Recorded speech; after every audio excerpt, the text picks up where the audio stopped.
चलिए दंतेवाड़ा से एक और खबर का रुख कर लेते हैं, जहां जीएसटी दरों में कमी से जनता को एक बड़ी राहत मिलेगी। जी हां, इसके साथ ही उनकी खरीदी की जो क्षमता है उसे भी बढ़ाया जाएगा। यह कहना है छत्तीसगढ़ सरकार के वन और सहकारिता एवं परिवहन मंत्री केदार कश्यप का। वे सोमवार को बीजेपी जिला कार्यालय चितालंका दंतेवाड़ा में आयोजित प्रेस वार्ता को संबोधित कर रहे थे। कश्यप ने यह कहा कि प्रधानमंत्री नरेंद्र मोदी के नेतृत्व में भारत लगातार आर्थिक महाशक्ति बनने की ओर अग्रसर है। आयकर में ऐतिहासिक छूट के बाद अब जीएसटी स्लैब का सरलीकरण और दरों में कमी भारत को विश्व की तीसरी सबसे बड़ी अर्थव्यवस्था बनाने की दिशा में बड़ा कदम उठा रहा है। उन्होंने यह भी बताया कि पहले 4 जीएसटी स्लैब थे, जिन्हें घटा करके अब 2 कर दिए गए हैं। कई रोजमर्रा की जरूरी वस्तुओं पर भी कर शून्य और अन्य उत्पादों पर कर में 10% तक की कमी की गई है।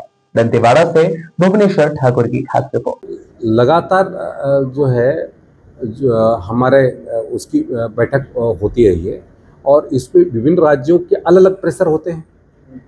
मैंने पहले ही कहा कि प्रत्येक राज्य अपने अपने दृष्टि से हर वस्तुओं का दाम बढ़ाने की बात करता है, जहां पर अंदर बैठ कर के वो चर्चा करते हैं कि इस पर टैक्स बढ़ाया जाए और बाहर आकर कहते हैं, क्योंकि सरकार को कोसने के अलावा इनके पास में कोई चारा नहीं होता है, तो ये कोशिशें करते हैं कि किसी भी तरीके से वो सरकार को बदनाम करने की कोशिश करें। लेकिन लगातार इसकी दृष्टि से काम भी हुआ और अच्छे तरीके से हुआ। पहले तो मैंने कहा कि अलग अलग टैक्स लगा करते थे, अब जीएसटी के माध्यम से एक टैक्स लगा करता है। पहले मैंने कहा ना, उदाहरण देके कहा कि पहले आटा पे टैक्स अलग लगता था, फिर उसके बाद ब्रेड में अलग टैक्स लगता था, फिर सैंडविच में अलग टैक्स लगता था।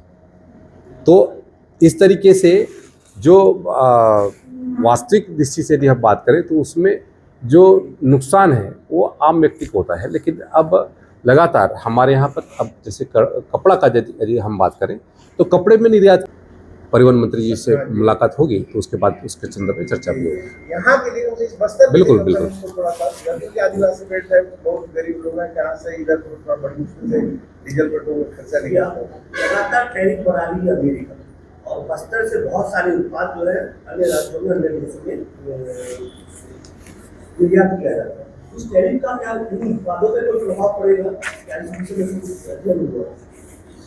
नहीं, देखिए इस पे किसी भी तरीके का कोई प्रभाव नहीं पड़ेगा। और जहाँ तक यदि कहते हैं हम बात करें कि इसमें आपने कहा अमेरिका के संदर्भ में, तो इसमें अमेरिका कोई विषय ही नहीं है।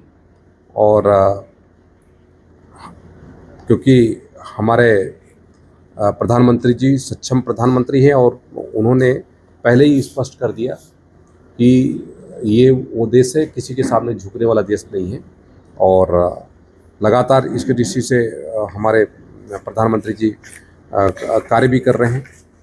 और हमारे जो मंशा है उस मंशा के अनुरूप लगातार मैं बताना चाहूँगा, जब चलते हैं हमारा 2014 में जब प्रधानमंत्री नरेंद्र मोदी जी ने जब देश की बागडोर संभाली थी, तब हम दुनिया के 11वें बड़े आर्थिक शक्ति अर्थव्यवस्था के रूप में जाने जाते थे।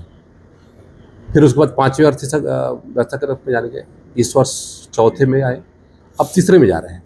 तो लगातार कहीं न कहीं से सरकार अपने इस देश के अर्थव्यवस्था को और मजबूती की, अनेक राज्य अनेक व्यवस्थाएं टूट चुकी है, लेकिन उसके बावजूद भी हमारे देश को जिस तरीके से व्यवस्थित करके आगे हमारे माननीय प्रधानमंत्री जी आगे कर रहे हैं, उससे हमारा क्या कहते हैं देश का जो स्थिति है वो बेहतर हो रही है।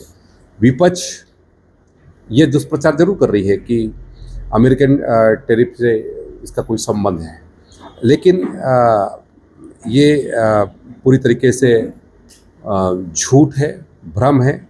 और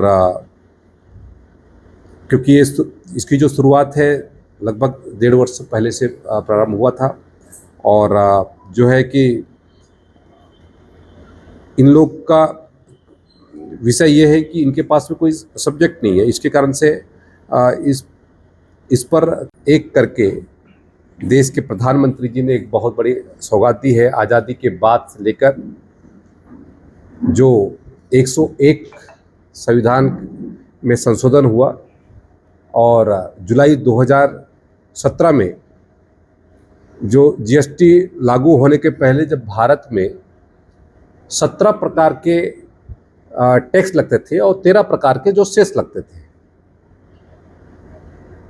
और इसके अलावा भी जो राज्य में जो क्या बोलते हैं मनमाने ढंग से जो कर लगाया जाता था, जो टैक्स लगाया जाता था, तो इस तरीके से हमारे पूरे देश में अलग अलग व्यवस्था थी। उसमें सरलीकरण करके उन्होंने जो इस पूरे जीएसटी के तहत में व्यवस्थित किया, जिसे बाद में